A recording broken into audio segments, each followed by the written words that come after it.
Well, missed another Wednesday, so it's Thursday comics. But, well, that's how the cookie crumbles, as it were. So I'm not doing all the books that I did read. I think I've been reading Mark Millar's A Big Game, and I think I'll cover that when I've completed it. But I dove into Superman, Green Lantern War Journal #1, which is already a spinoff from the Green Lantern title. This is John Stewart's own story, since his began as a backup feature. And it's kind of odd. I mean, it's all Green Lantern. It's 3 issues in its reboot, and then now John Stewart is off on his own in his own title. Why not just have done his own title to begin with? I'm not sure. But anyway, so Superman, Green Lantern, and of course, once again, World's Finest. So Superman, continuing on with this partnership that he it finds himself in with Lex Luthor, which is a storyline they've done several times before. I'm tired of it. There's some interesting aspects of this. It's not a bad series as it is, but just that storyline or that story bent, what have you, I've already seen. And of course, Lex Luthor became a member of the Justice League and everything. You're thinking, oh, he's a superhero now. And then, of course, it all ended up going wrong and bad as you would expect, because him being a villain was what he was intended to be, and that's what he is. It's funny because when they brought Norman Osborn back from the dead over at Marvel, they really didn't. They made him Lex Luthor for Spider-Man because he has more in common there. Then he goes on to be the leader of the Dark Avengers and all that sort of thing. It was very similar a template between the two of the narrative for them. And then now here we are. Superman is teamed up with Lex Luthor, even though Lex is in prison and all that, but he seems to be giving all this technology and help to Superman. Really, he's getting him to deal with Lex's own enemies, and there's that backstory going on. Whereas over in Spider-Man, now he's all buddy-buddy, which is even a more ridiculous storyline considering what Norman Osborn did to Gwen Stacy and all that.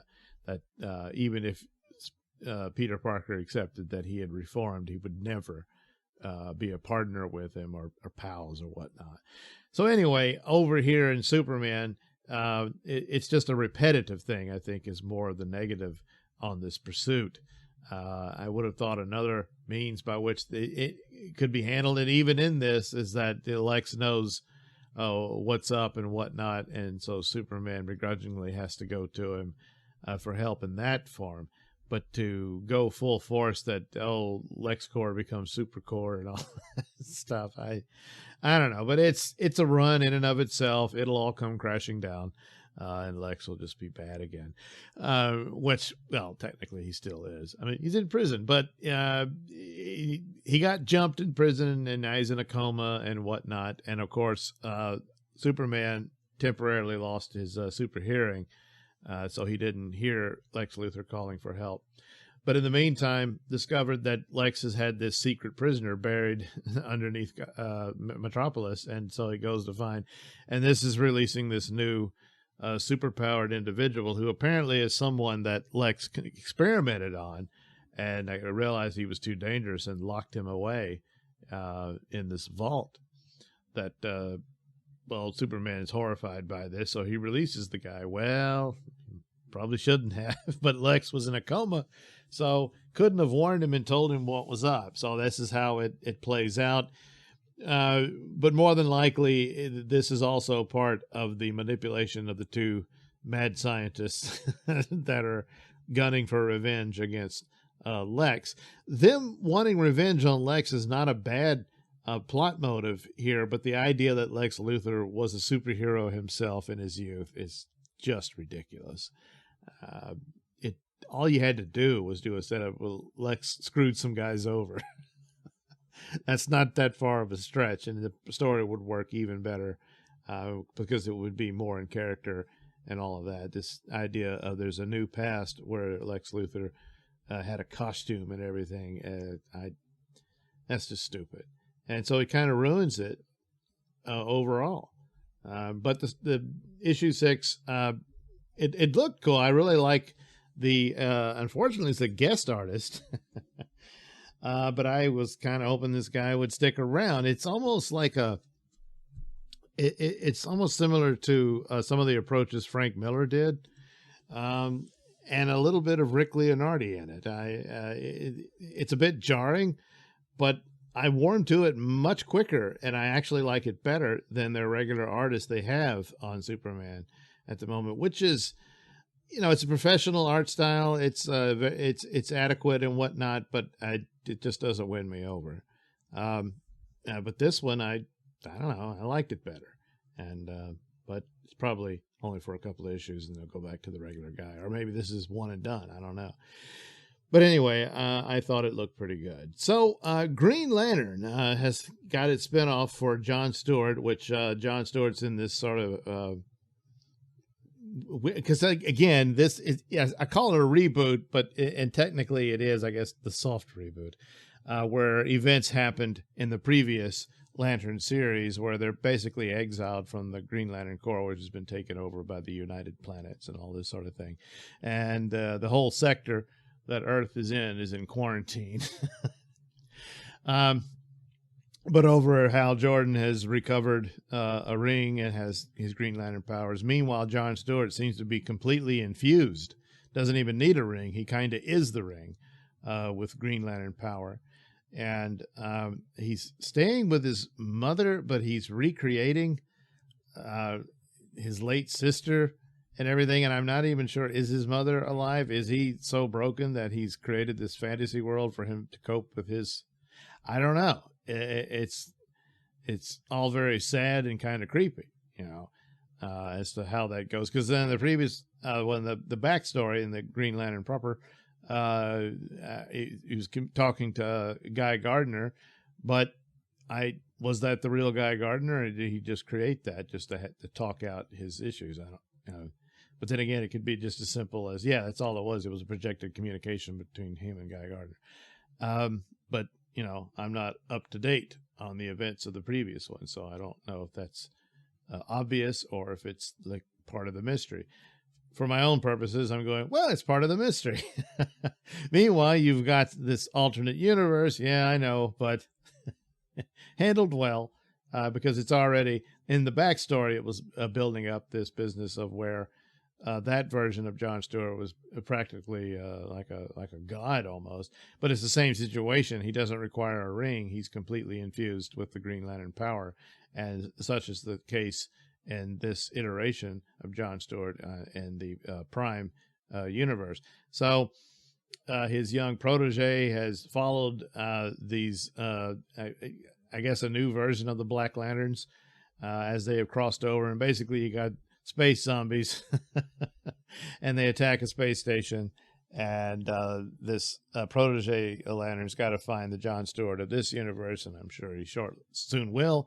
But at the meantime, if the zombies make it to Earth, they'll spread, and of course where that leads.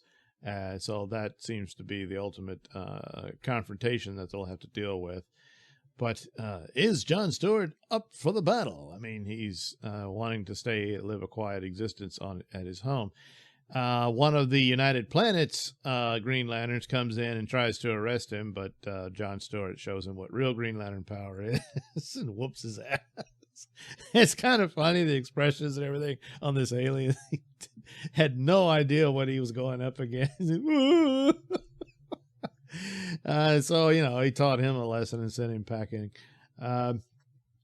So he's obviously probably not going to be very happy to see this other Lantern from another universe. Probably will perceive him as yet another United Planets agent coming to arrest him for whatever reason, and that sort of thing. But eventually he'll understand the kid needs his help and all that. So, so far so good. And so that's 2 Lantern titles. Might be following pretty regularly. I just don't know yet. It's just one issue, and we'll see how that plays out. Finally, World's Finest. which normally is still, in a lot of ways, still the best there is as far as superhero stories go. This one was kind of weak. It's not bad. It didn't irritate me. It's just yet another redo of when did Superman and Batman first meet. It makes sense for the series in and of itself. It's just a completely new story.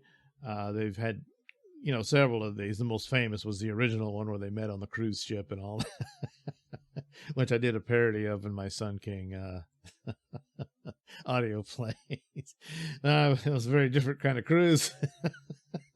But anyway, here, which actually makes a lot of sense, where the Riddler gets manipulated by the Phantom Zone, one Phantom Zone criminal, and because that's what, in keeping with the Phantom Zone, that they can communicate with the outside world, as phantoms, so the Riddler believes he's being haunted and whatnot, and in a sense he is, and it works in finding the weaknesses within the realm itself and how they're able to break out.